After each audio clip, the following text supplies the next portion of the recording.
device so that I can see what is happening. Okay, fine.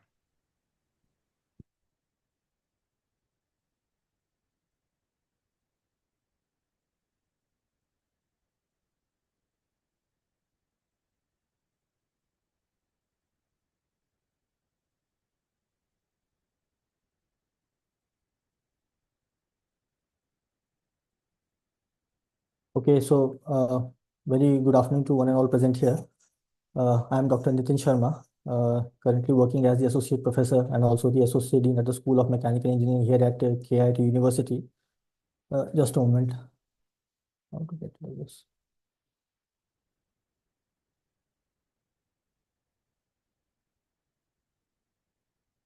So do you know how to get rid of this one? Yes, sir. Just a moment.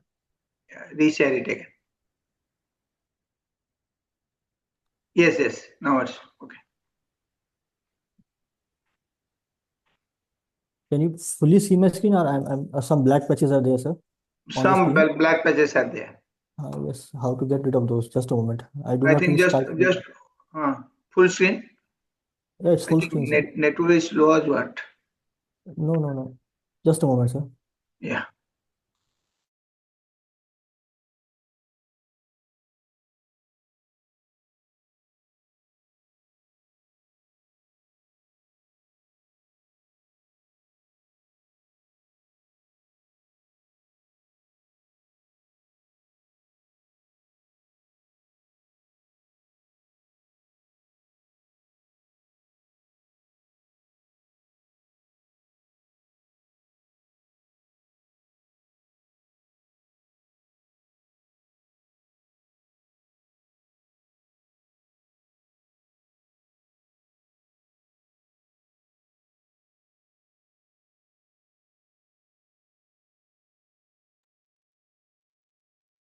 Still, this I'm unable to get rid of this window. I'm not sure how to get rid of this one. I think it will come to the. Now it's okay. No, Okay, now it's okay. Yes, sir. Okay, fine. So thank you so much for giving me this opportunity to share my experience on AI and its relevance to Industry 4.0. So I'm Dr. Nitin Sharma. So I'm thankful to all the participants for sparing some time for this talk. So basically, I have uh, divided my talk into three core aspects. First of all, I'll be discussing on the current status of AI, where it stands today, right? And then where does AI stand so far as Industry 4.0 is concerned? Because I come from a mechanical engineering background, and we find AI doing great wonders in industry so far as mechanical engineering is concerned. So we realize that AI is not just a standalone tool or technology in itself, rather it has a very big role to play, right? So I'll put some light on what is Industry 4.0, and then after that we'll see what AI skills and what AI education is actually required, and how we as teachers need to upgrade ourselves, right, in order to impart AI education to our students.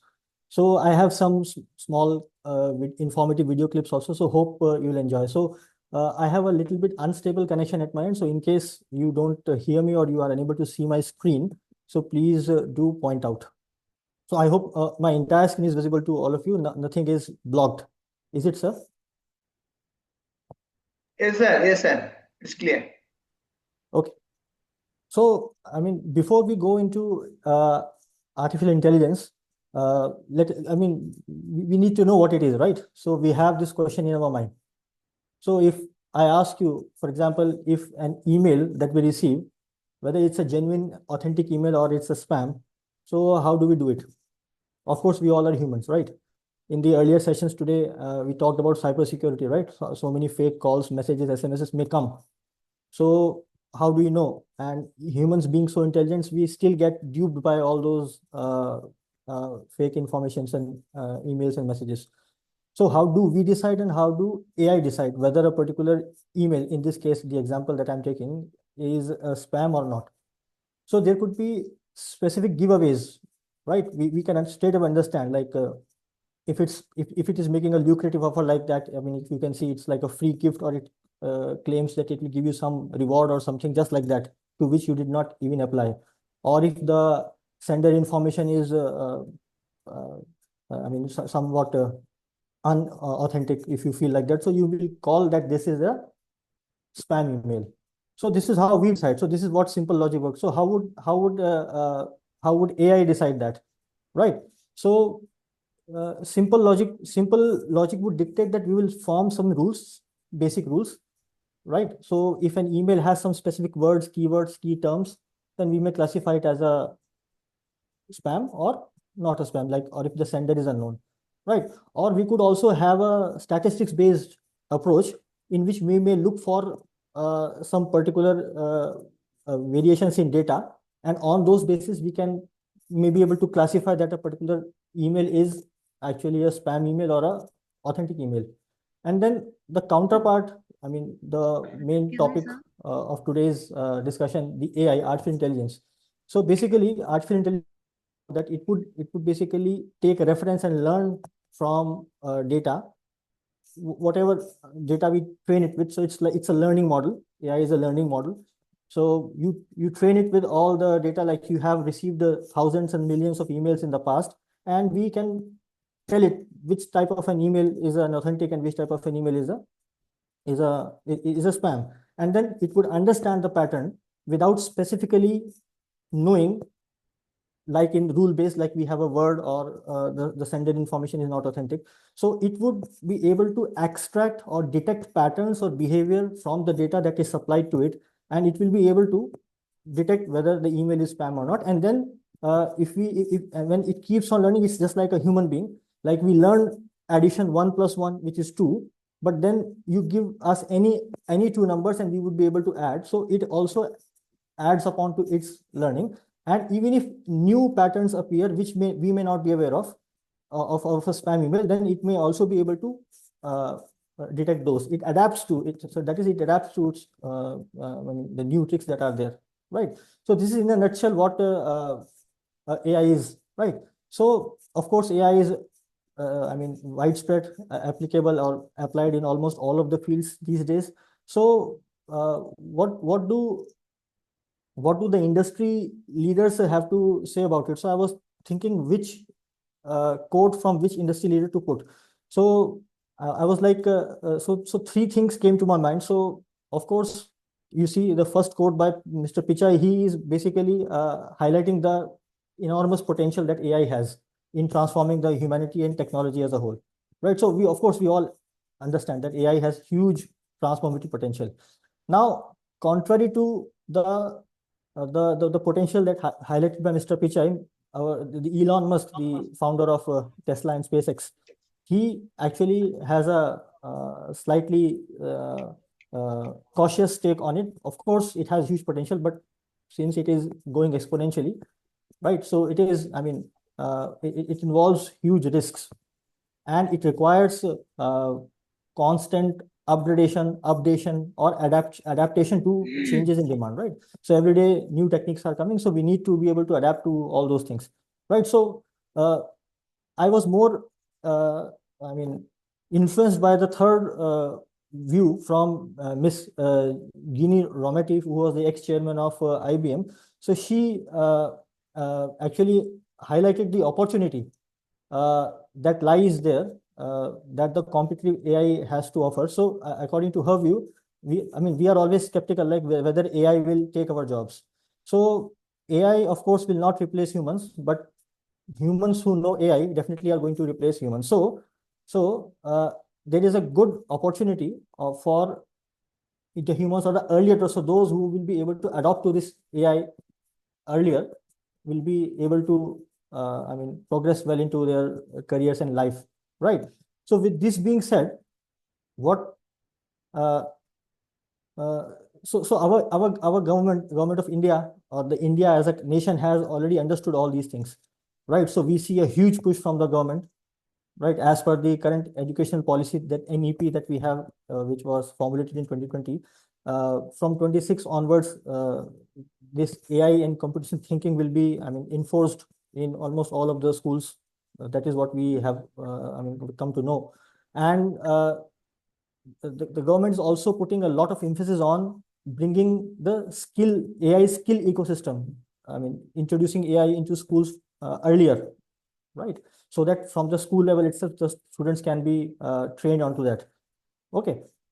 And a lot of reports from national and international agencies already point out to how the job scenarios are going to change given how AI is influencing workplace skills, right? So it is very important that we, I mean, as teachers, as school teachers, as schools, as education institutions, bring AI into our curriculum so that we can train our students so that they can fare well in the time to come. And also I mean, the huge economic projections are there. Like by 2035, uh, almost 40 to 50 lakh crores of, I mean, would be contributed by it to India's GDP. So currently India's GDP is around, I'm not sure the exact figure, it's like 4.3 trillion uh, rupees or dollars, I'm not sure. So it's like 10% of that amount. So that's a very, very big amount that AI is projected to contribute to the growth of India. So keeping that in mind, uh, yeah, so it is very important, like we are in 2026, right? So it is very important that we adapt ourselves, we change our teaching pedagogy. We first of all have to change ourselves to get equipped with the tools that are there so that we can train our students in order to take advantage of all the possibilities that the AI enabled future has to offer. Now, I just put this slide at the very last moment, like what AI can do today. So I mean, all of us are well aware of these things, like be it language, communication. Maybe I will focus on the right hand side, the third column, like the tools that we have been listed here, like ChatGPT, Claude, and DALL-E, and GitHub Copilot. Or so all these we are very familiar with these tools. We use these tools for different tasks, right? But mostly, like for us teachers, it is usually for maybe content creation. Those who are into programming, they may be taking help in creating programs. Those who are into administration, they may be taking help of AI in documentation, things like that, right? So this is where the current status of AI is. This is what all the tasks that the AI can do at present.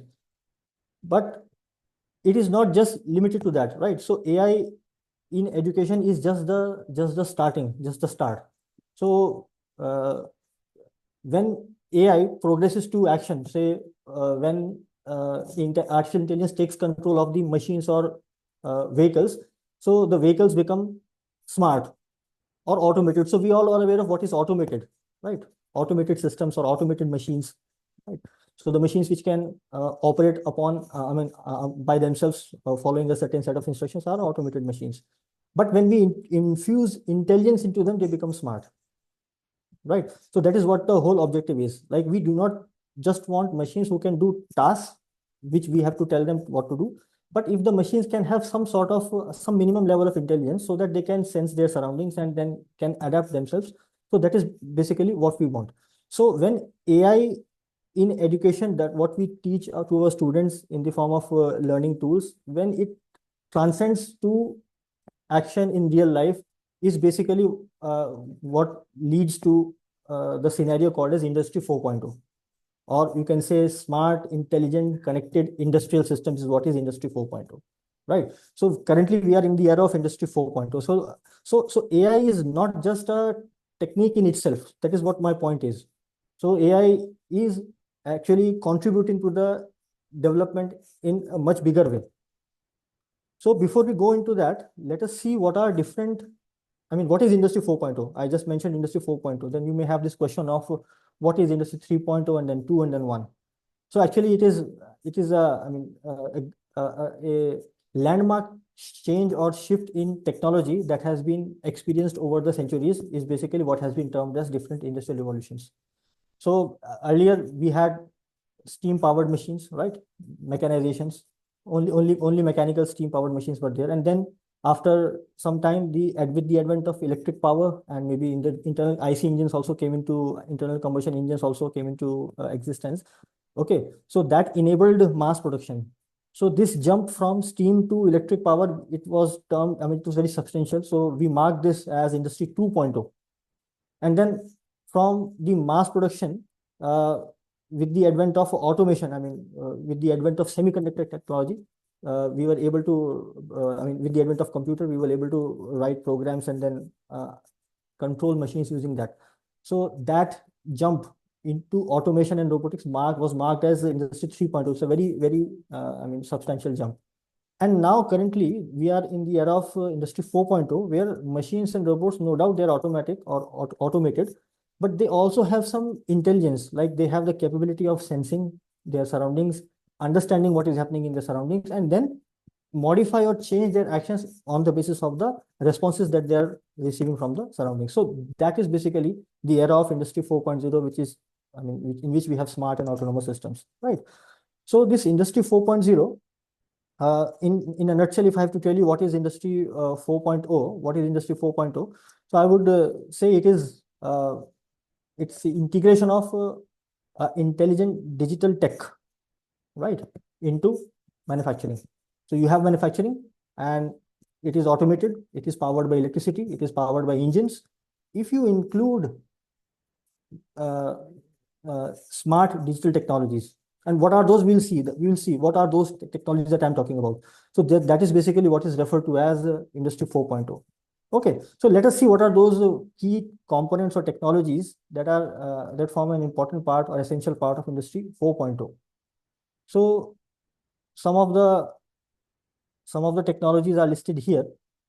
So these are all the technologies that are here, which are the part of Industry 4.0. So you can see, starting from big data, advanced robotics, simulation, and then you have Internet of Things.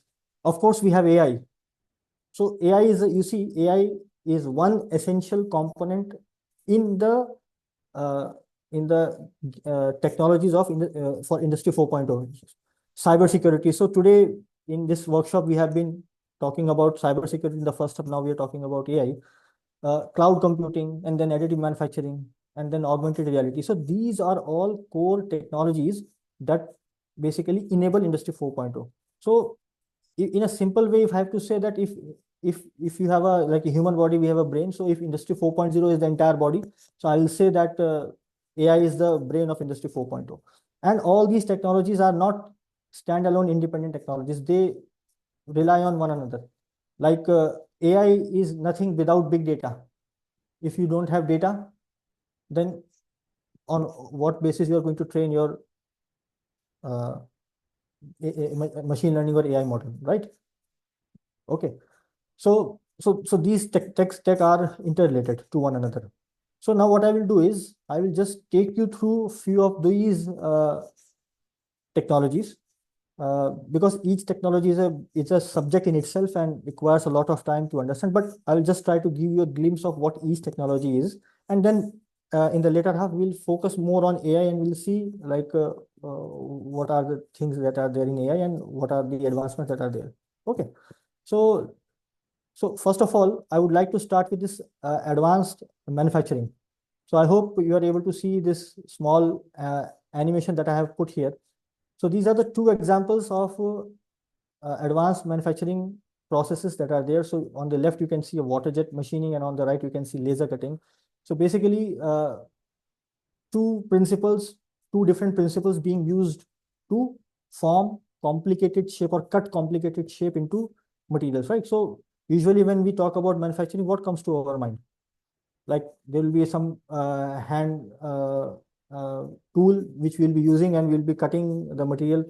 Yeah, that used to happen, and it still happens. But when we have to make complex, intricate geometries or designs like these that are being shown in this animation, then manual manufacturing is basically, it is not that effective. So we need to take advantage of this. So here the idea is, let's say if I have to cut a particular shape, I have to move my tool in a particular fashion or in a particular path. right? So how do we decide that? Okay, what are the techniques for that? Okay, how do I command my machine to follow that particular path? Okay, so that is basically the gist. That is basically, as a designer, we uh, how can AI help me, or how can AI help us in uh, uh, reducing the load in this particular job? So this is basically additive manufacturing, advanced manufacturing. Now, next comes additive manufacturing. I hope, I believe we all are familiar with what is additive manufacturing. All have heard about 3D printing, right? In our schools, we have 3D. So I have this small video to showcase.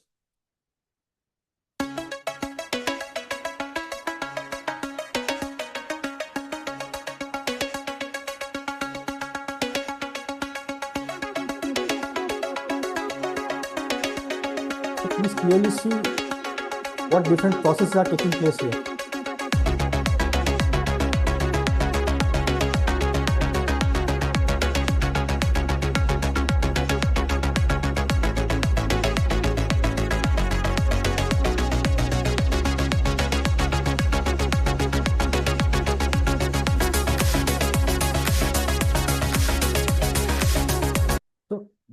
So I mean, you saw like how a particular shape was found by adding material layer by layer.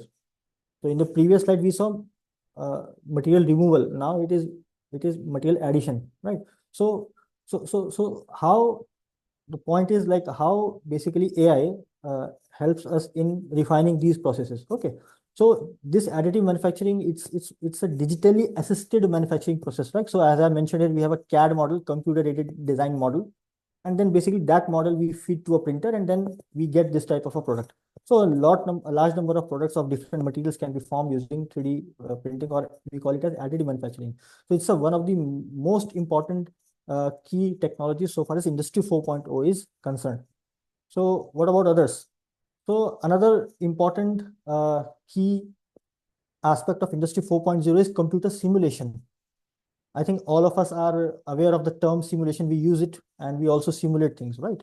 So what is simulation basically? It's, I mean, if you are going to execute a task physically, before doing it physically, if you can uh, make a computer model and try to change the inputs and see what will be the outputs, that will give us a good sense of how the physical product that we are going to make is going to turn out, right? So, so you have a physical system, you create a mathematical model for that. Like for example, here, those who are I mean, those who are aware of, I mean, familiar with this model, it's a simple spring mass damper. In physics, we teach students this, right? So the problem is physical. You somehow convert that problem into a mathematical model in the form of some equations or differential equations, and then you solve those equations. And when you solve those equations, you change the inputs and see what will be the change in the output, right? And then I can tune my system accordingly, right? So if I can change the mass, and if my response can be improved, or if I change the stiffness and my response can be improved, so all different combinations can be, or if I change the material, I can improve my response. So all different combinations can be tried. So the system could be any type of system. It could be a thermal, mechanical, electrical, depends upon what problem you are solving. That particular problem can be simulated using this simple design or simple working philosophy. Now I have one good illustration in the form of a video to show how simulation works. So please see what is happening here. It's a video of a tire, an automobile wheel interacting with the ground. So please see.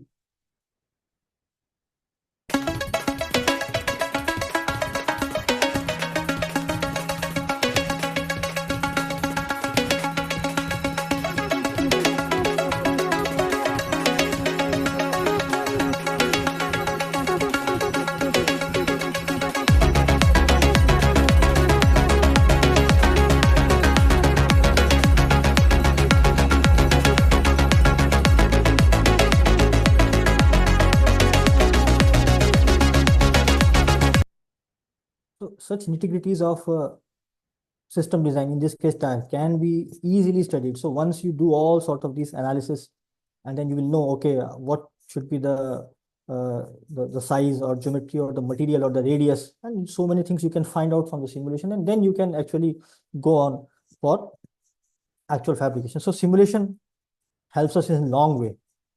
I have another good example of simulation. So we all are aware of airplane, right? Airplane wings.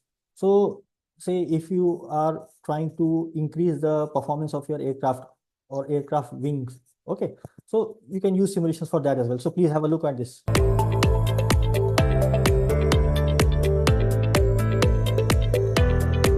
So you can test engine performance, test wing performance.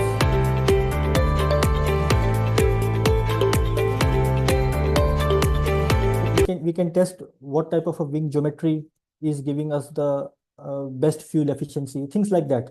So which will otherwise be difficult, because you see, if you want to test the performance of a wing, and if we fabricate it and then put it onto the actual aircraft and perform runs of experiments, it's quite, I mean, it's a money expensive job, and requires a lot of I mean, infra and man hours. So in this sense, computer simulations help us in a very, very big way. And that's why this computer simulation is an essential component of Industry 4.0. And later on, I will showcase that this computer simulation, when aided with AI, can further help in expediting the design process and maybe also improving the system efficiency, bringing down costs. So that is there. Now, this one, the component, another component of Industry 4.0, robotics. I mean, this is, I mean, you will know better on this than I will. So I will simply, first of all, let us see what different sorts of robots basically are there. So let us have a look at this video.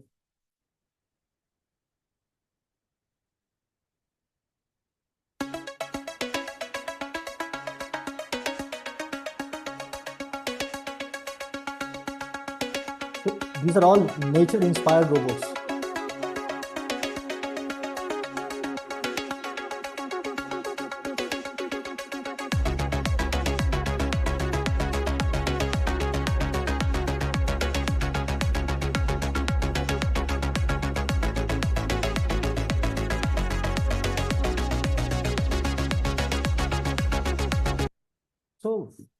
So, so what are basically robots? Robots are programmable machines. I have just written there. Robots are programmable machines, right? And they can carry out a set of tasks or series of tasks, whatever we tell them to do. Okay. So how does basically a robot work? So we can have an analogy between a robotic system and the human beings. So how do we work as humans, right? So we have a brain, we have eyes as sensors. So basically there are three elements that any robotic system should have, which is inspired from humans. Okay, so the robot must have perception capability. It should be able to perceive or feel its surroundings, like we can see from our eyes, we can hear using our ears, we can smell, we can taste, we can sense temperature. So we can sense our surroundings. So in that similar manner, a robot must be able to perceive its surroundings. So it must have sensors, depending upon what you want to sense, whether temperature or pressure or humidity or whatever, right? Then whatever we sense, whatever we see, or whatever we hear, that information goes to our brain. So what does the brain do when it receives the signals from all those sensors? The brain processes that information, right? Whether the surface that you touch by mistake is very hot. Let's say if it is very hot, then what do you do? You automatically, there is a knee-jerk reaction, and you automatically withdraw your hand from that hot surface. See how fast this function happens in the human body. The skin senses the temperature. The sensor, this information goes to the brain, and brain automatically, I mean, in a split second, analyzes it and again sends the command back to your hand, and you automatically are able to withdraw your hand. So sensing, meaning perception, so the surrounding is perceived, the data is transferred to the controller, which is the brain. So decision is made, and then once the decision is made, the command again is sent back to the arm, which performs the action of withdrawing the hand. So it's a simple, very simple, basic analogy of what is a robot. And I have some more examples of robots, especially with AI in robots, I have some good examples later on to show. So see in industrial automation. So industrial automation is similar to robotics. If we see here, we have a robotic arm. So this robotic arm, basically it is this robotic arm is basically performing pick and place operation. It has been programmed to do this particular task, right? Now, in this case, it is programmed, but if it can perform this task on its own, taking inputs from the sensors that are installed into it, we call it as a smart robotic arm or a smart actuator.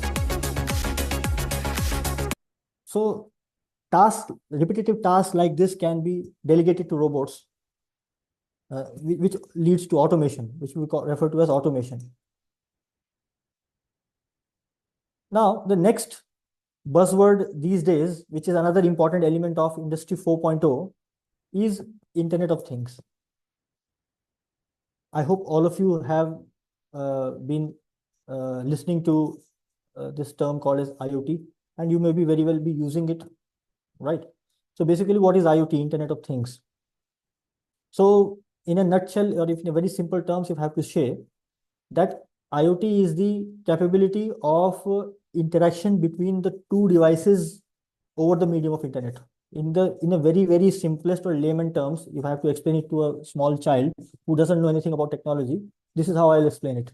So if I have two devices, and somehow if I'm able to establish connection between the two devices, connection in the sense that that they are able to communicate, they are able to transfer data. One is able to send the data, other is able to receive the data, and vice versa over the medium of internet. Internet of Things or IoT based application. Okay. So there are a lot of examples of IoT. Smart homes are there. We have wearable devices that are there. Okay. We have connected cars. We have smart appliances or applications that are there. Okay. So in your home, see, you may want to control a device in your home. Say you have an air conditioner in your home or a fan in your home, and by mistake, if you leave it turned on when you leave your house and you reach your office or workplace, and then you realize, okay, I have left that electrical device turned on. You want to turn it off.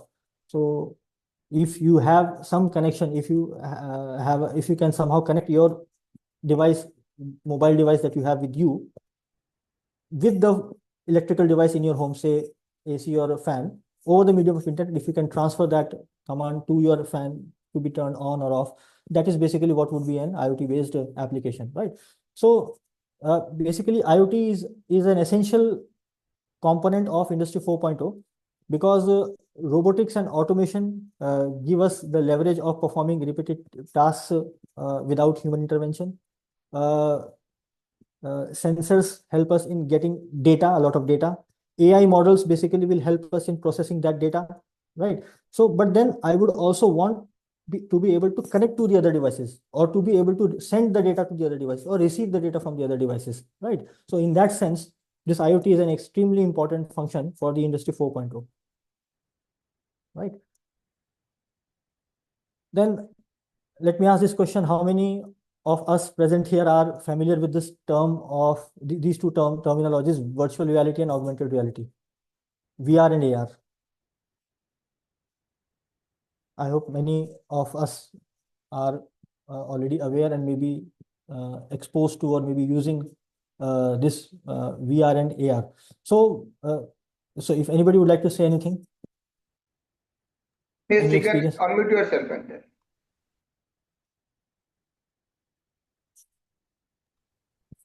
I think no. Okay, fine, no problem. So, uh, so we can simply understand the difference between the two just by the names itself. Like one is augmented reality. So we have reality and it is being augmented or supported by some virtual objects or digital overlays that are there. That is what we call as augmented reality. And virtual reality would be a fully artificial environment. right?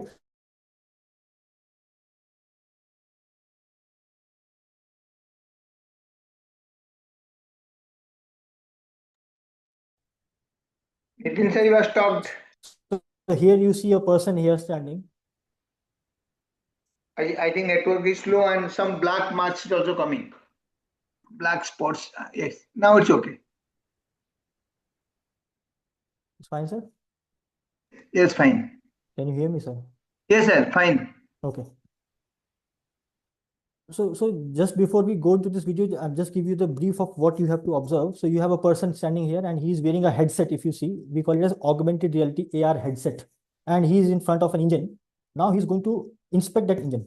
So normally, if you are going to inspect a machine, if you are not fully aware of what different parts mean, it is not advisable for us to touch that particular machine.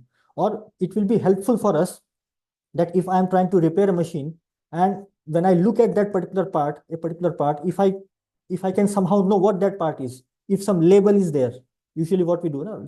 We put some label or mark corresponding to different parts, so that when somebody who is new uh, uh, handles it, will know that this is what part is and how it is to be operated, or a particular part has say high temperature, so we have to be cautious, right?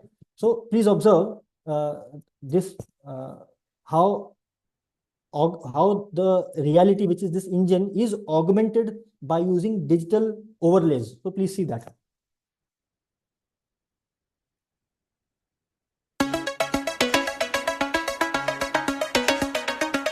Can you tell me what is the difference between virtual reality and augmented reality? Yeah, I'll just explain that.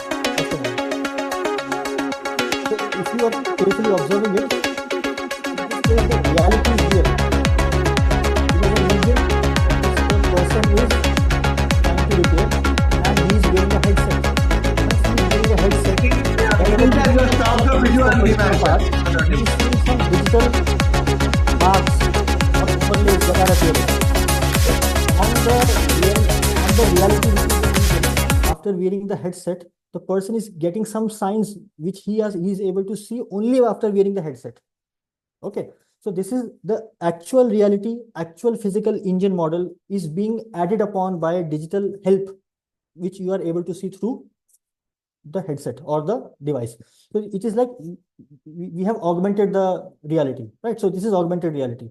Now your point is what is virtual reality? So in virtual reality, the reality is completely virtual. It's so let us go to the next one, and it will be much clearer to you. So please observe this next clip carefully. On the left, you see a person who is again wearing one headset, and he using his arm, he will be performing a function. Now please see, you don't see anything in front of him, right? There is nothing in front of him. He is simply wearing a headset, and through his headset, he will be going to observe something, observe a particular environment, which is not there in reality. You see, this person is just standing, nothing is there in front of him. Okay, so he will be into a reality that will be completely virtual or in digital space only. So if he removes that headset, there is nothing. But if he wears that headset and he looks through that headset and moves his hand here and there, head here and there, he will be able to see a particular environment. And then he will try to interact with that virtual environment. So please see this video. Whatever action this man is going to perform on the left, you see exactly the same operation will be performed on the right, which is the virtual environment that the person is seeing after wearing the headset. Okay, so in one line, if I have to say the difference between augmented reality and virtual reality is, in case of augmented reality, the reality is real. We have a physical space. On that physical space, we are overlaying some digital help. But in case of virtual reality, there is nothing. The reality exists only in the form of a computer model, which we are able to see only by wearing the headset. Okay, so please see this video.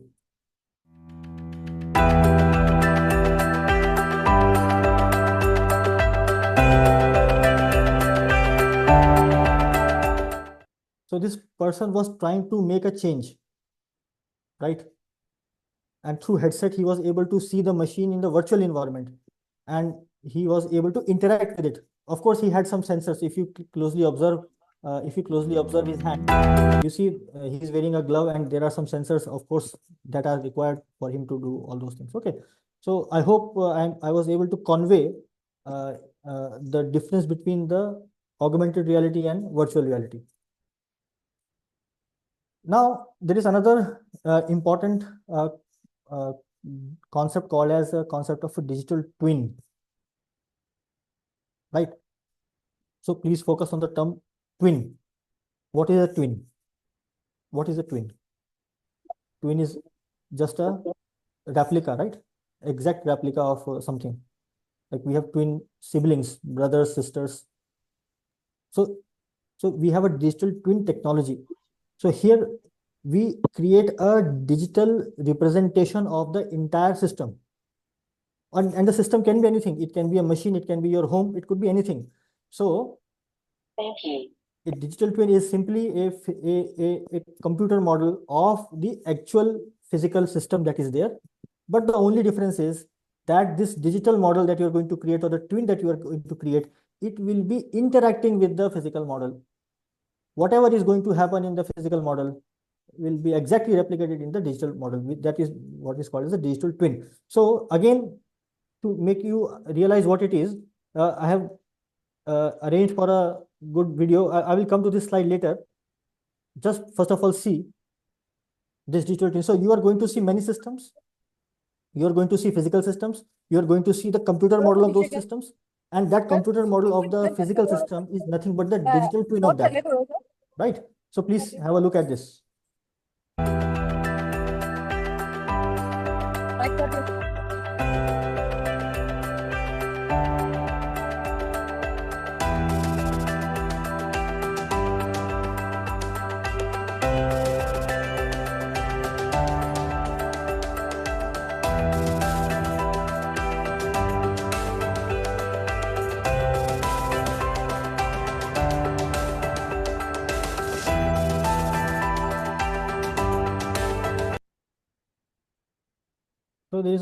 So there is a commonality between all the examples shown here. So for example, this last example of a car, what did you see? A car running on the road, and then you see an exact computer digital model of that particular car. Now, as the car is running, it is experiencing some disturbances. The road is not flat. Some wind is blowing, wind load is there. You are playing music inside, so some sound load is there. So what is the effect of all those loads onto that car?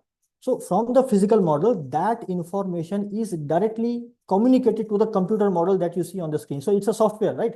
In the software, you will have the computer model, and then in the reality, you have the physical model.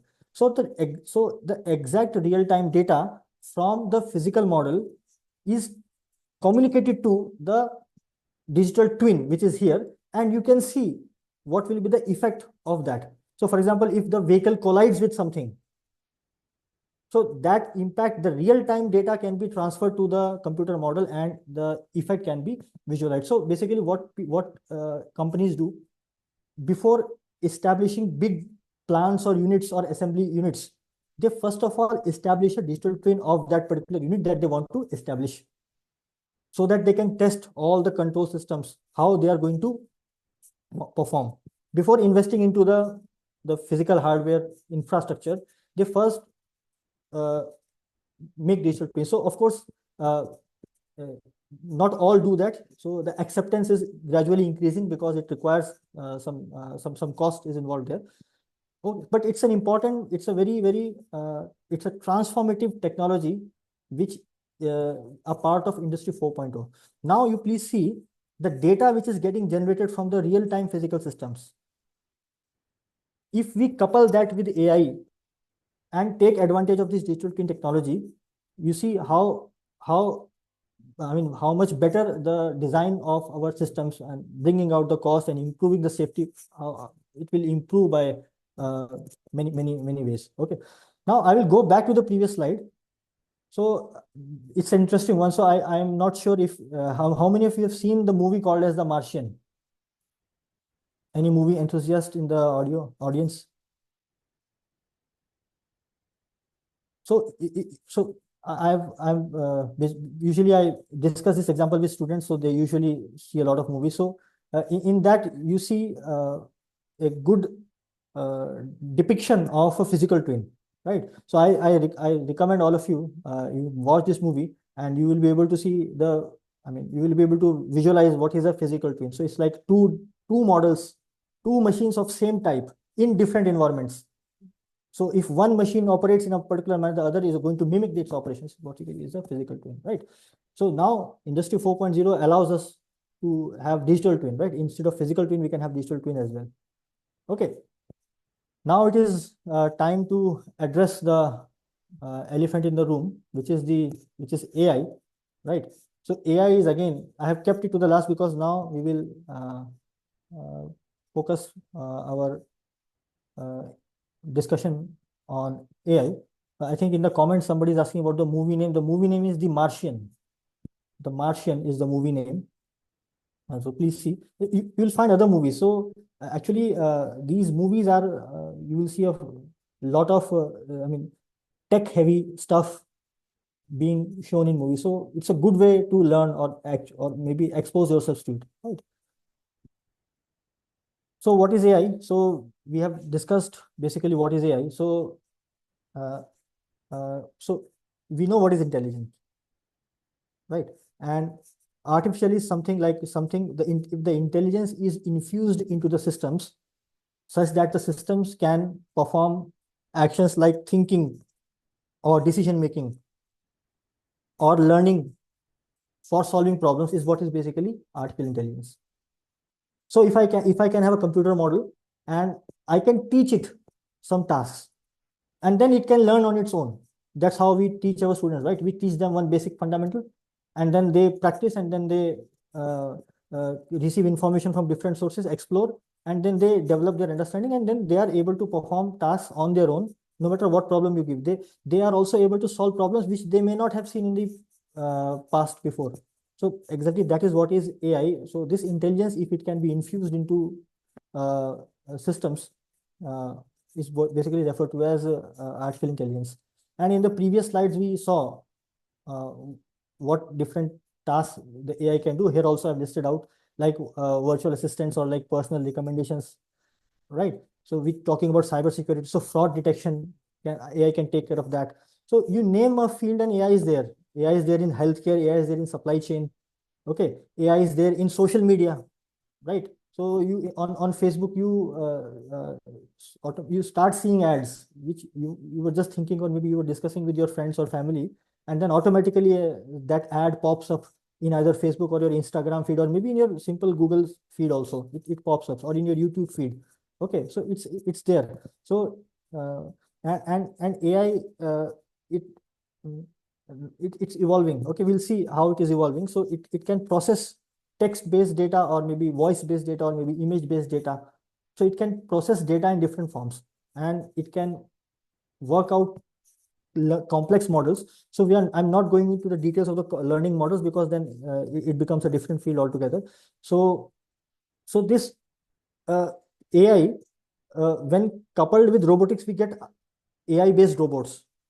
Okay, so I'll just show you glimpses of how AI-based robots are. I mean, all of you may have heard about Boston Dynamics dog robot. It's a benchmark example when it comes to AI with robotics. So I will show some examples on that. Before I go into that, I would like to point out the difference between these terms. I hope, I mean, we are continuously seeing these terms like AI and the term called as ML, machine learning, and the term deep learning. So what is the difference between the three? Are all three the same? Sometimes we call it AI, sometimes I call it as an ML model, or sometimes we call it as a deep learning model. Okay, so without going into the much detail, it's like so AI in a nutshell, I can say that it's a simplest form of intelligence. And then if you use further complex models or statistical based models, you call it as machine learning. And if you use neural networks, like the way human brain works, if we use models which mimic the working of human brains, called as the neural networks or multi-layer neural networks, if we employ that in solving problems, we will call it as a deep learning based model. So in a net, see, machine learning is AI. Deep learning is a subset of AI, subset of machine learning. So sometimes we use these terms interchangeably. So I was just wanted to point out the difference, like if I perform a task using a low level AI, or if I perform the same task using ML, machine learning, and if I perform the same task using deep learning, what will be the difference? So if you see this example, so if you are driving a car, then how would a simple AI would approach that? So it will simply take uh, logic-based decisions. If there is an obstacle, if it detects, how it will detect, it will have some sensors, right? Okay. So if it detects some obstacle, it will put a brake, simple logic-based, if it is there or if it is not there. Now, what about machine learning? As I said, that it is based upon statistical models, but it would need some data. It would need some previous data, how and when the brakes were applied. If it is supplied to that model, it can then take decisions. Okay, even though there is an obstacle, whether to fully completely apply the brakes or not to apply the brakes, or to steer left or right. So that sort of a thing, decision can be taken by an ML based model. But if you want further advanced level of intelligence like the human beings, like for example, you can have a model which is vision based, supported by cameras and other vision based systems, which will be completely able to see the road and check the proper sign and check the traffic lights, and also detect whether the human being is there on the road in the form of an obstacle. If so that sort of a more involved task will be falling under the category of deep learning. So deep learning models would perform those tasks. So this is how we can differentiate between a simple low level AI and then a machine learning based intelligence model, or a deep learning based intelligence model. I hope it is making sense. You are able to correlate with what I'm saying, right? Now, let us quickly see some of the examples that I wanted to show you. So, friends, I have, of course, I have taken these materials from some resources. So I have mentioned the resources. So in case you are interested, you can refer to these. Now, please note few things when we watch these videos. See how the robot interacts with the surroundings, how it senses the surroundings, and see how it controls its motion in order to perform some tasks. So you can clearly be able to correlate the involvement of AI there, because there are certain things which we cannot simply program, right? So please observe this video.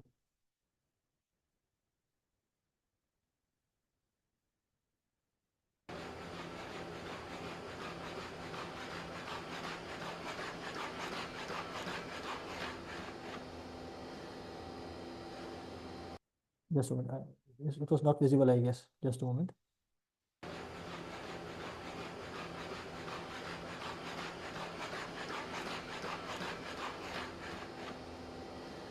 So you see this robot is sensing the position of the door handle. Then it communicates with its friend and calls it.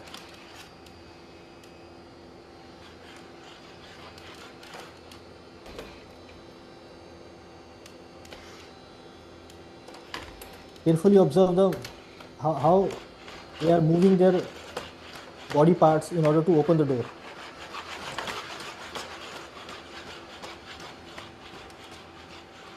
So this is quite a human-like behavior, right? So this is what basically AI enables when we are able to infuse intelligence into the systems. So check another example. Check another example. How now you please see how this robot is able to respond to different inputs, which again you cannot program, because inputs can be of different types nature. Okay.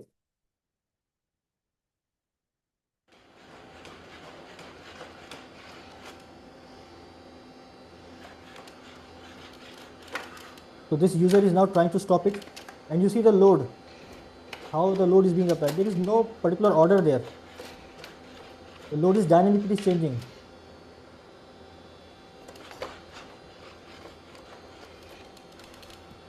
But the robot is trained with the data, that if this type of a situation occurs, then how it is supposed to respond. A lot of data has been fed into this robot.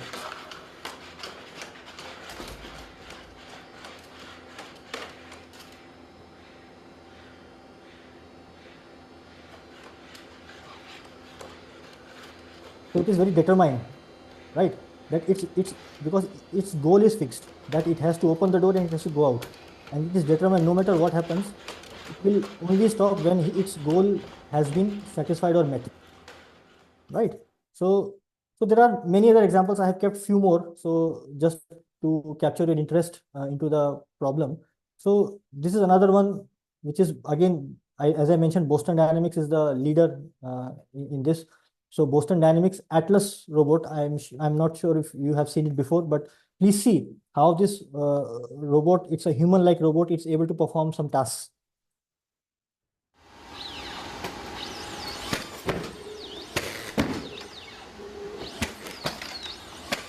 It is able to jump, twist and turn back, jump down.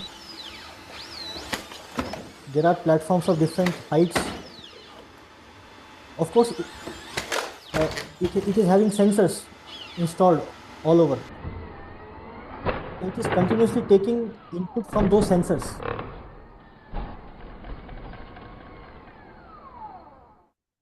Okay, so these are all, so you can see some background work also there. There is some more part left in the video.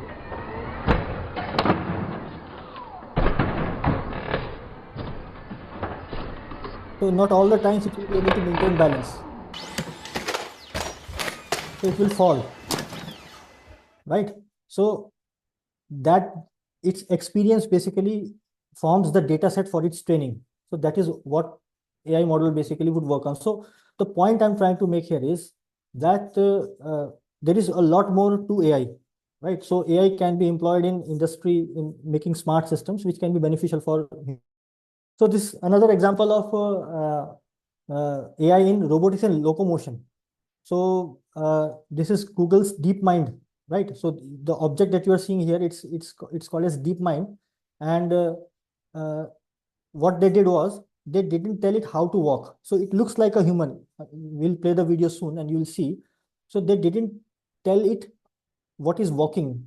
Only it was given a goal to reach from the starting location to the end location, and it was also given some sensors. Like for example.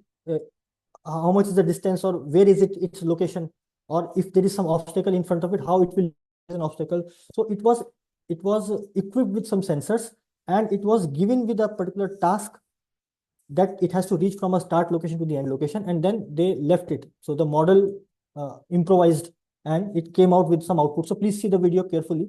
You'll like it.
So it learns from its experiences, right? So that's the whole point here.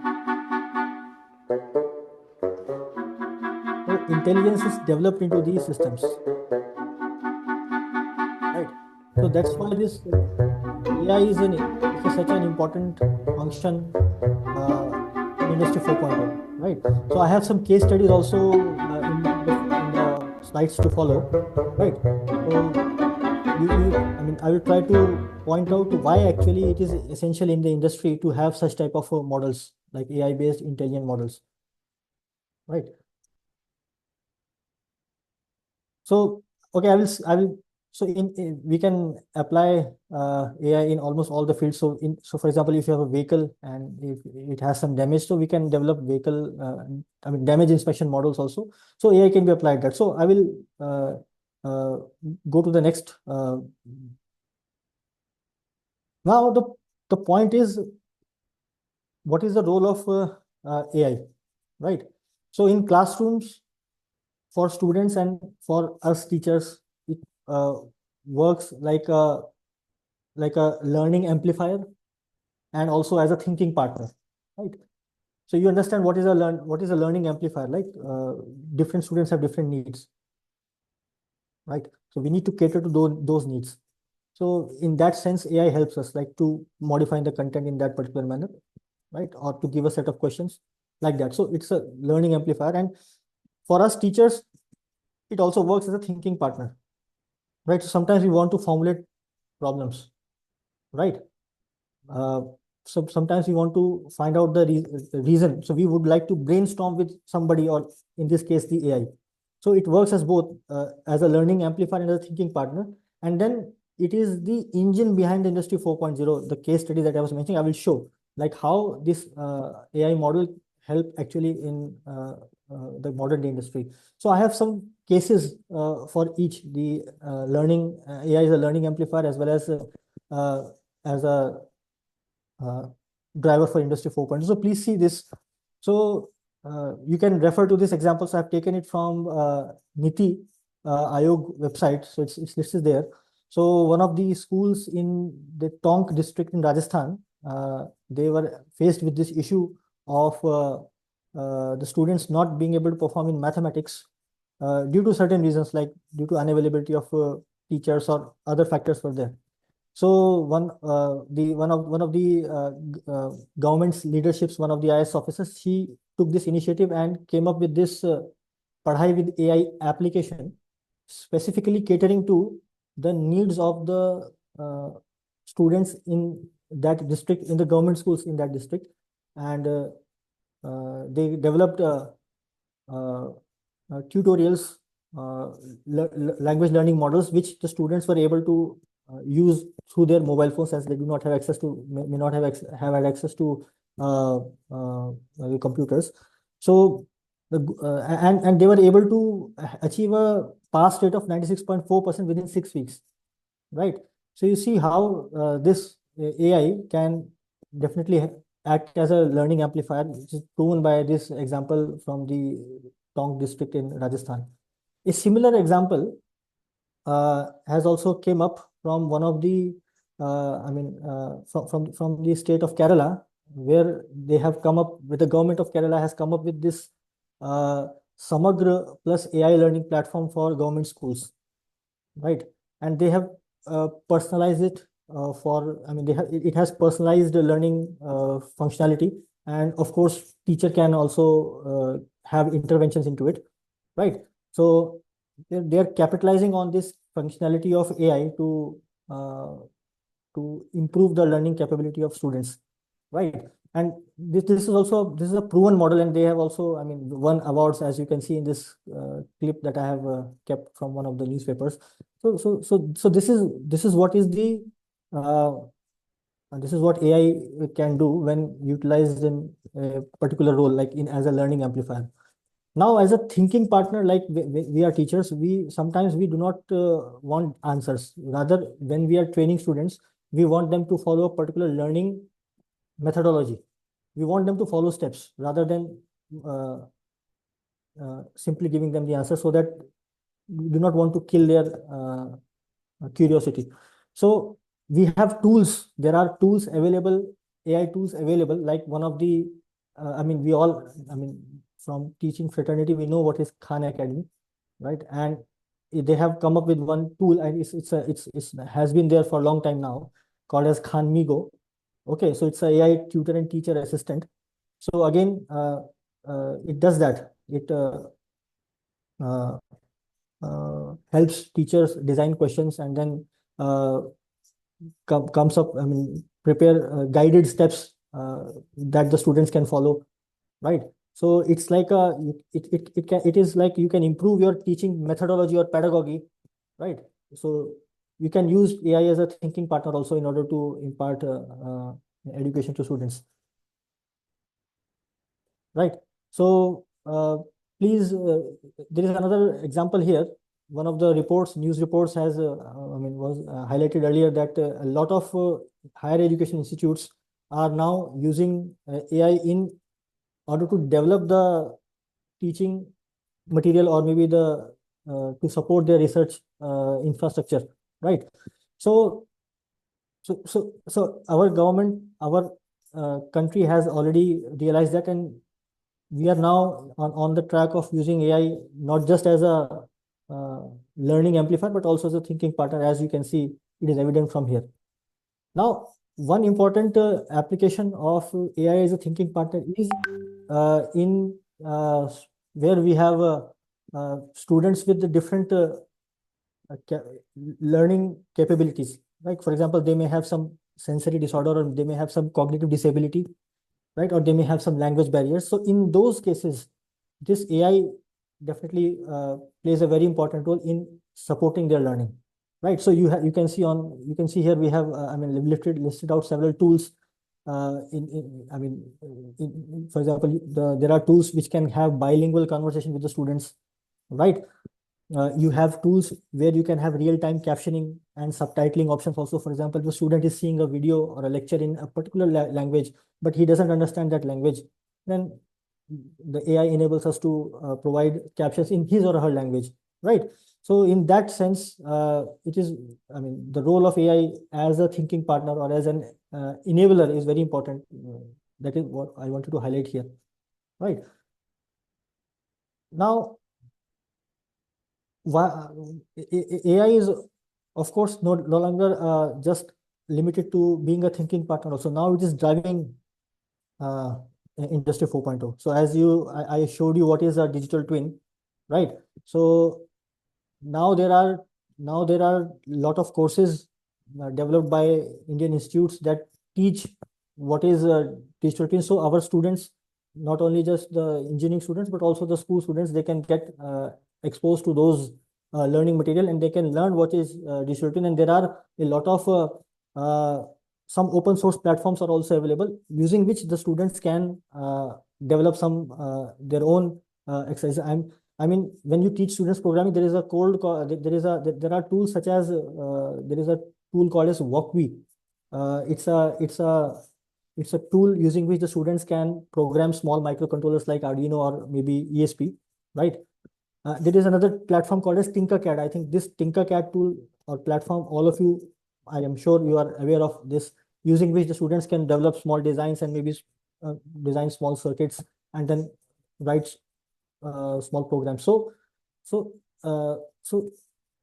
it is AI is a driver of very good driver of Industry 4.0, as you can see that higher education institutes are also now using it to develop courses which can train students in Industry 4.0 techniques. Now, the industry example so far is concerned, like why AI is a driver of Industry 4.0. So I have taken this example from Rolls-Royce, right? So Rolls-Royce, they fabricate or they make aircraft engines, right? So they employ this digital twin technology. So now I think you have some fair bit of idea what is a digital twin, right? So the physical engine would be running, and they will have the computer model of that engine, and whatever be the changes in the inputs or loads on the physical engine during the real life flight, that data is transferred to the computer model, and the response of the computer model is observed. Okay, so it helps a lot. So it helps us in determining if at all there could be some fault, right? Or if it helps in determining, like, for example, if what about the life of the product or component, if there is some degradation in the quality of that particular product in terms of performance or in terms of material or like that. So if we are able to identify these things, like if we are able to predict beforehand, like when the component is going to fail, then that some timely decisions can be taken, and that component can be either repaired or replaced, right? So we can avoid downtime, like otherwise we'll have to stall the aircraft. So it will lead to, I mean, inconvenience to the passengers and the loss, financial loss to the company which is operating it, right? So this is one example from Rolls-Royce. This is another good example. There are n number of, I mean, thousands of examples are there. So for the, I mean, just in order to give you a sense of what all is there, I have kept only two here. So there is a company called as SKF, which specializes in bearings. We know what are bearings, right? Help in rotation. So there also this machine learning or AI models are utilized, and whatever data is captured from the bearings, it is analyzed on a real-time basis, right? Basically, what bearings do, they support the rotating component. So you have a motor, right? Motor or a fan you may have in your home. So that it has a bearing inside. So fan runs continuously for long times at high speed. So definitely that we know that the bearing of the motor fails. We know that it produces a lot of sound, harsh sound it produces. Okay. So if the data from the bearing can be analyzed on a real-time basis, then we can predict whether there is going to be a fault, and we can take important maintenance decisions beforehand. So that's why AI is an engine of Industry 4.0. It helps us to come to decisions from the data that we capture from the physical devices using the sensors that are there in the field, right? So now, what are the advancements in AI? So this is what AI is doing. This is what this is the role of AI in Industry 4.0, and AI is evolving. I have listed out few of the advancements here. Some others I have listed in the slides to follow, right? So generative AI is progressing, right? So from text-based models to now video inputs, or maybe program inputs, or maybe inputs in different forms. The models are now advancing to accommodate, right? So generative AI is progressing. We have another thing called as the edge AI. So what is edge? Basically, edge AI refers to like the capability of having this AI in your mobile devices, because we always carry some devices with us, like we have our phone. So do we have some AI capability in our phone? That is basically what we refer to as edge AI. So edge AI is now because AI is computationally expensive task, requires a lot of computational infrastructure. You require processor, you require data, large amount of data is there. So usually mobile devices are devoid of that, right? So so it is evolving in that respect. And then multimodal AI, of course, it is there. So it is again improving. So inputs of different types, the models are now able to process at the same time for proper interaction with the surroundings, like not just text but speech plus vision, right?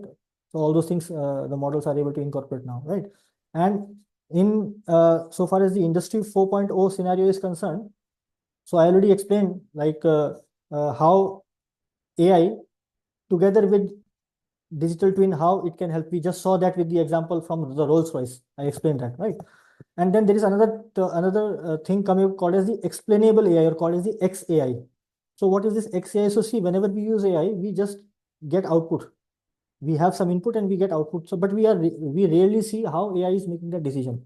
Okay, so explainable AI brings in some transparency, like it is able to showcase us on what basis some decision has been taken. Of course, there is some logic involved there, why it is favoring one output over the other, right? So that is basically what is explainable or XAI. And there is another term called as the agentic AI, right? So the AI that we have it is prompt based, right? You prompt it, and based upon prompt it works. But the agentic AI is like they are like autonomous agents. So you give them a task, and then you need not prompt them. Rather, they will understand the problem, and they will understand, like the human beings, they will list out what are the tasks they need to do, and they will perform those tasks and take corrective action. So compared to the conventional AI that we have, which is prompt based, the agentic AI is like autonomous agents working towards the completion of a task. So these are some of the advancements that are coming up. I have listed out some more in the other slides. So this I have already explained. So advanced robotics, I explained. I mean, so this is one advancement in AI, like machines think and act like human beings. Okay, right. So from automation, we have autonomy now. So slightly different meaning in the two terms. We have automation and now we have autonomy, right?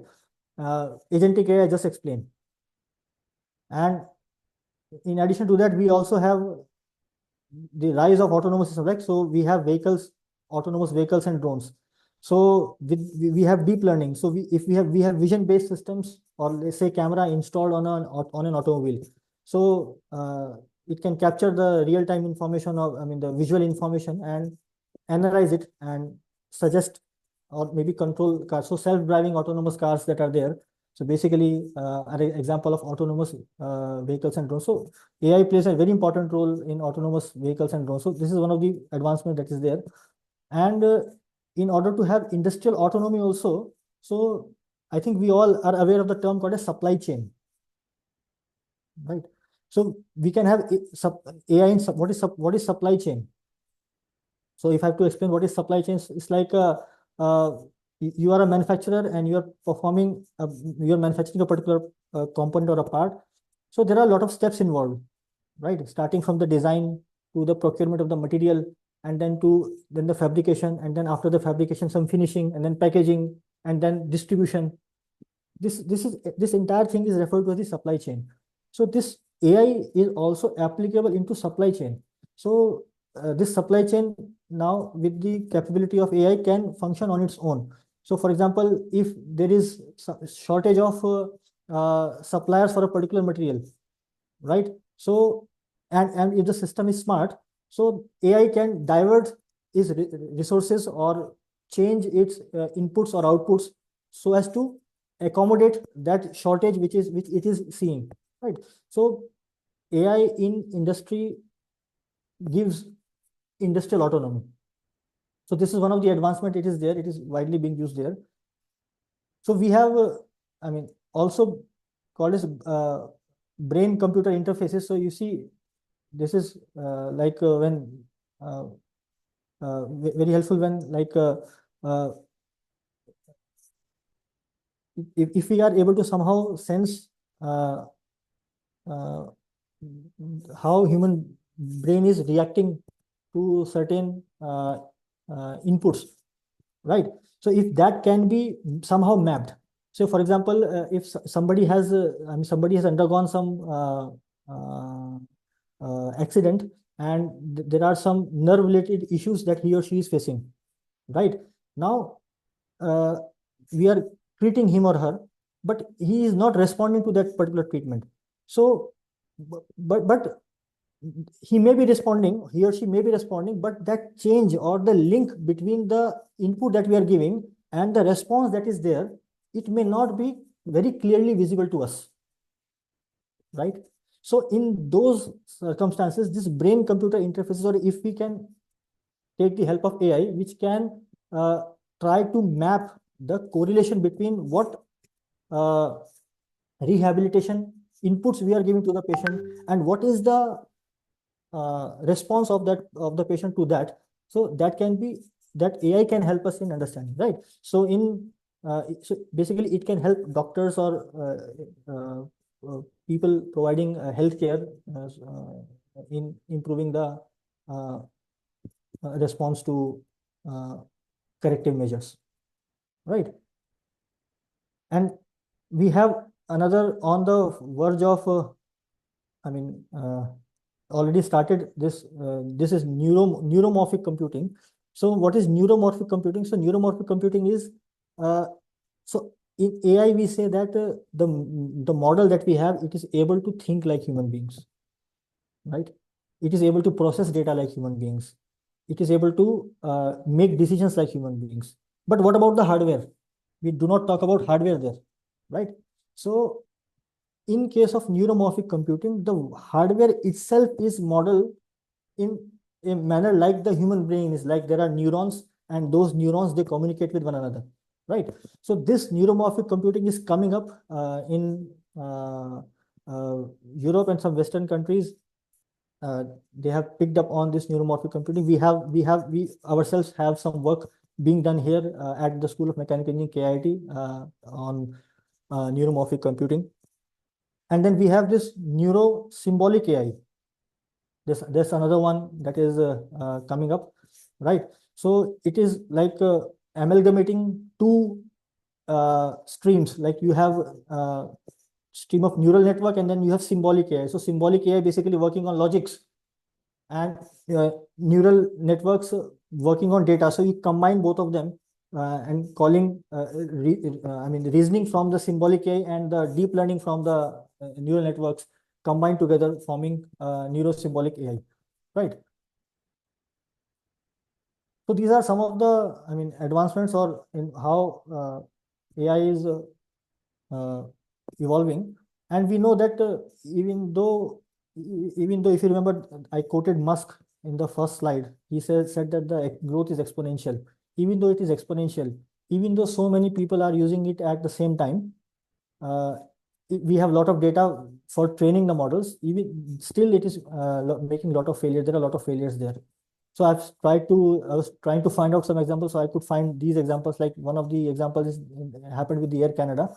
So the AI bot, what it did was like the user claimed for a refund, and there was no refund policy, but the AI bot, service bot with which the human interacted, it automatically on its own reframed a reimbursement policy, and it reimbursed the amount to the passenger or the person who was requesting for that. And then company took it to the court that this was not, this was by mistake. But then the court did not, the court held the company responsible for the chatbot section, because it was the company who has deployed that chatbot to improve their customer experience. So like that, many other instances are there. So this another example I've taken from one of the links here in the bottom. So in USA, one Chevrolet is a car. The dealership, the chatbot sold that particular car. Agreed to sell that car for just $1. In the reality, the car cost around $76,000, right? So it was avoided, but then the systems can fail like that. So another example, this DPD is like we have a Blue Dart courier, like or FedEx or DHL. So it's like that type of a service provider, delivers goods from one location to the other. So yeah, the chatbot, it misbehaved, or used vulgar language with the person who was trying to interact with it, right? So under the pressure, the company had to remove that particular bot from the service, right? So these are some of the things. So we have one more. I've listed one more, like uh, uh, this fintech support bot, it responded by giving output in the form of programs. Like it behaved erratically. So the customer asked for something, and then the output that it gives was in terms of programs, right? So it failed to understand the user requirements properly. So these are some real world examples in which, even though AI is growing so exponentially, we are so much deep into Industry 4.0. We have so much computational capabilities. So many people are using it. So much data is available. Still, it is not foolproof. And that is what basically we as educators actually have to look into. So what is already happening? So in the previous session, the session from 12 to 1, sir pointed out a lot of risks that are there. So deepfake misuse, it is there. The examples are there. Students use AI in generating their projects, reports, assignments, right? And even though, and they will not cross check it, the data will not be false. Will be false, and then they will just write it and then use it like that.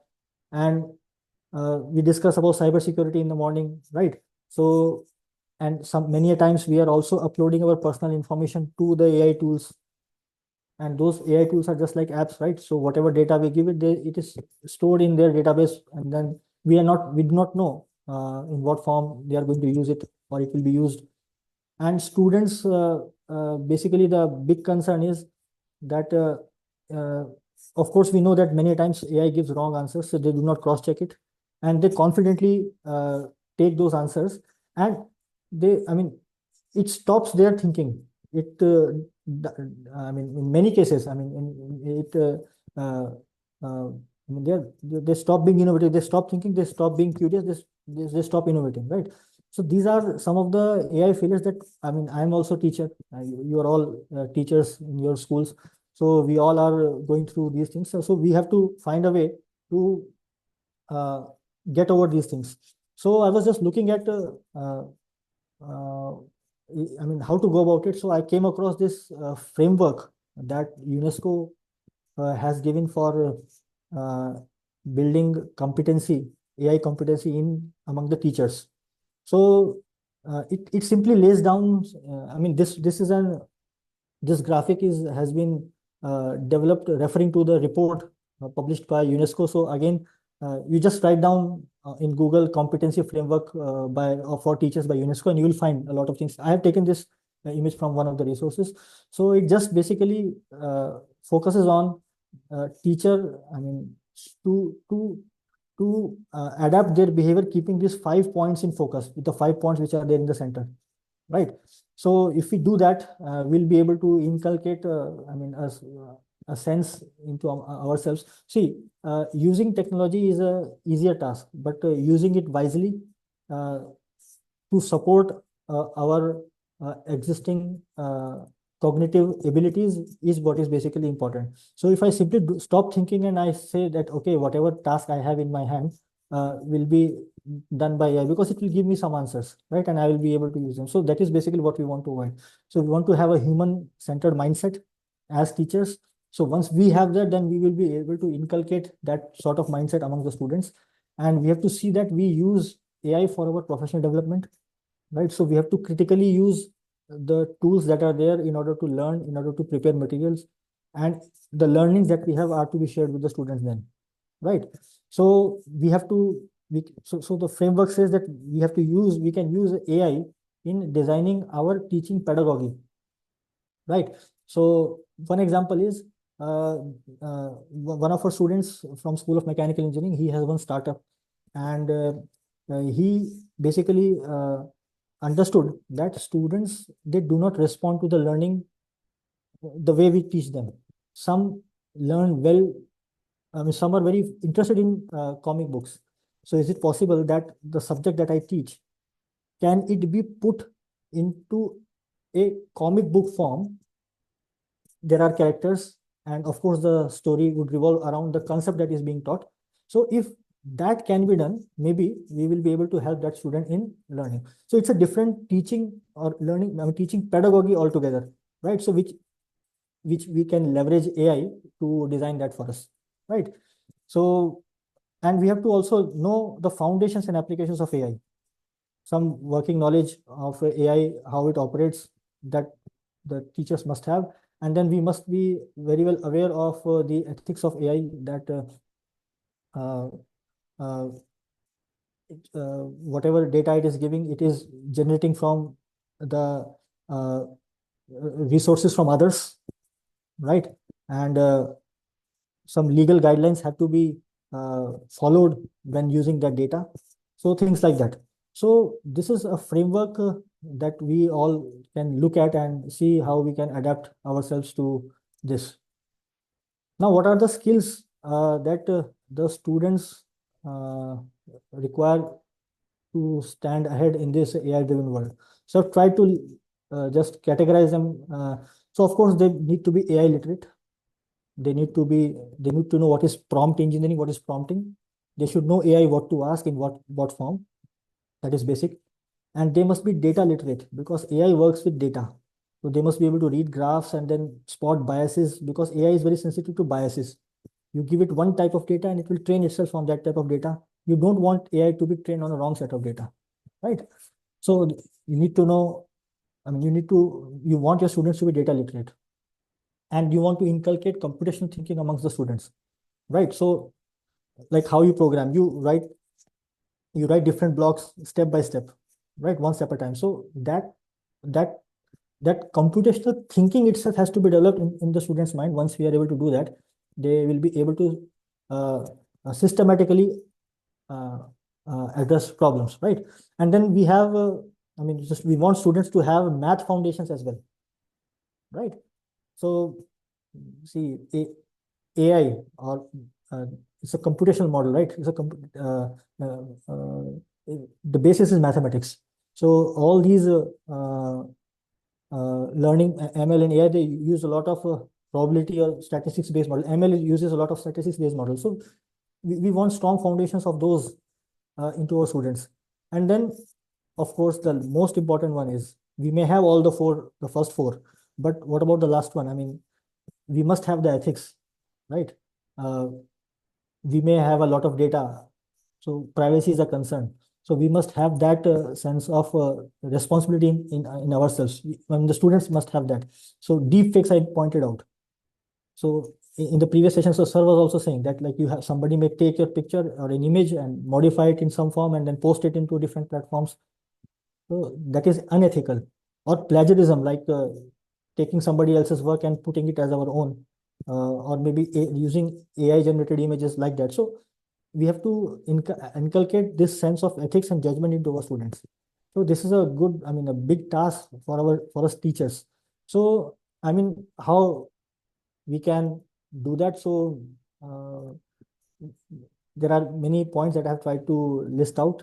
So like we can have a no code based approach. Like, so there are some tools. I mean, how many of you have used Tinkercad or using Tinkercad into your in your classes? I think many of you would be learning that, right? So the Tinkercad uses uh, Scratch based programming tool. Right? So you can use blocks and you can make blocks, and then that blocks can be converted into code automatically, right? So we don't have to simply go to the codes. We have tools by which we can develop block diagrams, and we can try to inculcate a sense of logic into the students. So that is very important.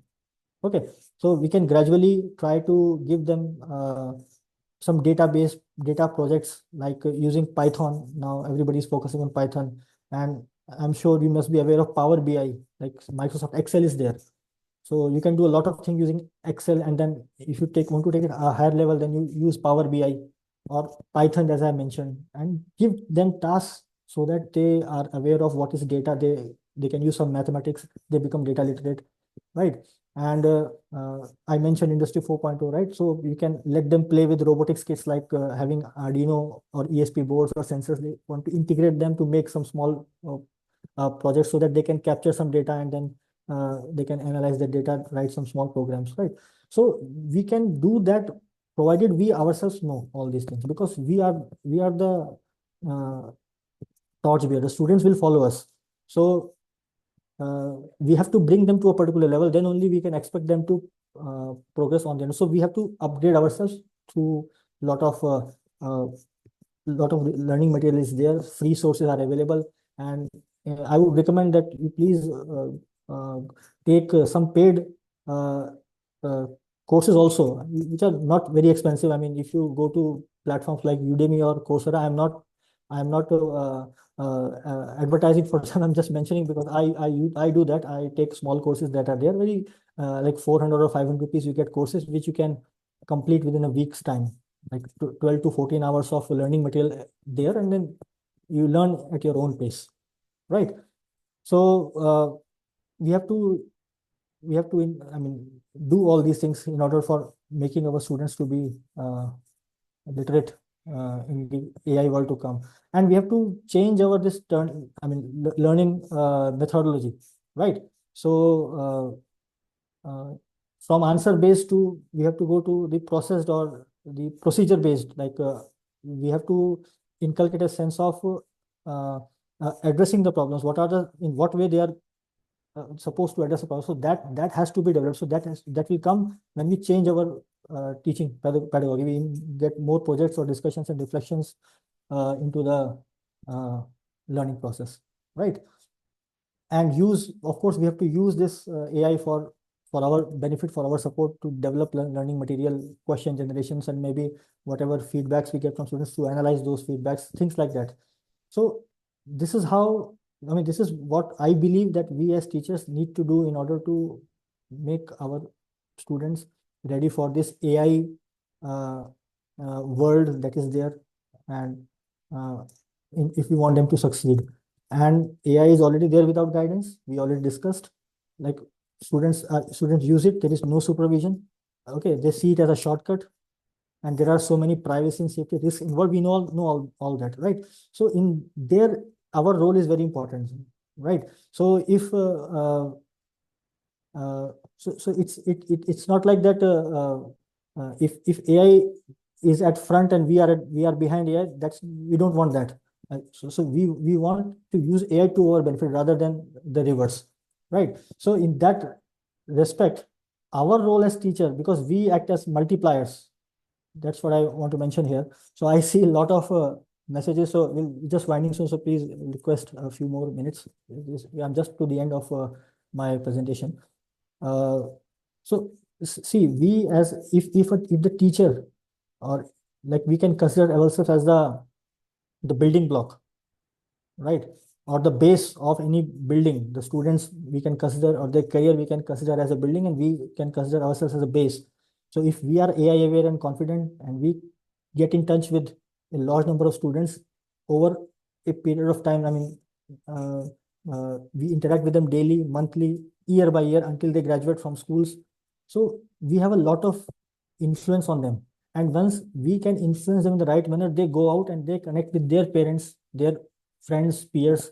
So that uh, uh, uh, channelization of thought process that we bring into them, it percolates throughout, from the student to his circle, to his parents, from his parents to his parents' colleagues, and like that. So so we actually lead to a responsible AI literate society, right? So basically, that's why I feel that this, I mean, the role of teachers so far in shaping up the students for AI ready, industry 4.0 ready future is concerned. Okay, so I would like to wind up with this one reflection here. So I was thinking of what to, how I would be summarizing it. So these two quotes uh, got my attention. So one by Sydney J. Harris, she's a, I mean, author, renowned author. So the point is, the real danger is not that the computers will begin to think like humans, but it is that the humans will begin to think like computers. So we have to be cautious. We have to control that, right? So we need not, we don't have to allow AI to take control of us. Rather, we have to use AI to our benefit as per our requirements, right? And every new technology brings power. That is fine. With AI, we have so many things at our expense, but wisdom will decide whether it becomes progress. So we have to use or channelize it in a constructive way. We need to have a balance, right? So with this, I would like to make an end to my presentation. So thank you very much. I hope the session was of some use to you, and I'm happy to take any questions if at all are there. Thank you. And if you would like to discuss further for anything, I mean, my details are available here. You can reach out to me also. Over to you, Satish sir. That's all from my side. Thank you, Nitin sir. So everybody has written many things. Great session, informative. Okay. I think any question from your side, audience? And all of you just get the things from me, all the recordings. So on a lighter note, see, I exceeded my time. No So problem. everybody wants to go out, so maybe that's why. That's why. It's a real intelligence. That's why they have written wonderful session. Thank you. So that No, so we want to go. just on a lighter So, note. but those sessions are very nice. Those videos are there, like robots, all those things. If anyone wants to say something, then just ask to sir. You can unmute yourself, otherwise you will stop. Yes, any one or two question from your side? Prasant sir, Riturani ma'am. If anybody having any questions, Salim ma'am is there. or they can share also, sir, their questions to you. Very good afternoon to the resource persons out there. I'm Rekha from Delhi Public School, Hyderabad. First of all, I want to sincerely thank all the resource persons, whoever have taken the classes today. All the sessions were very, very enlightening, engaging, and it has definitely, enlightened so many things in our life. Though we are coming across all these things on a daily basis, we pay no attention sometimes, and it's really thought provoking, sir. And on behalf of my school, I sincerely thank all of you for conducting such enriching sessions. Thank you so much. Thank you, madam, for your kind words. Thank you. Satya sir, you are muted.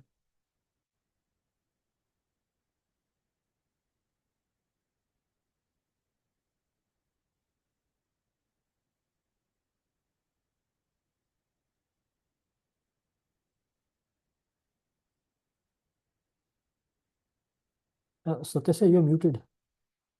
Oh, sorry. Okay, fine. So thank you very much, Nitin sir. Thank you, So sir. really very informative session, and I think no questions are there from anyone else. Okay, so we should stop here as we have already exceeded time. Okay, Thank you so much. Thank you, sir. okay, thank you all of you. Thank you all.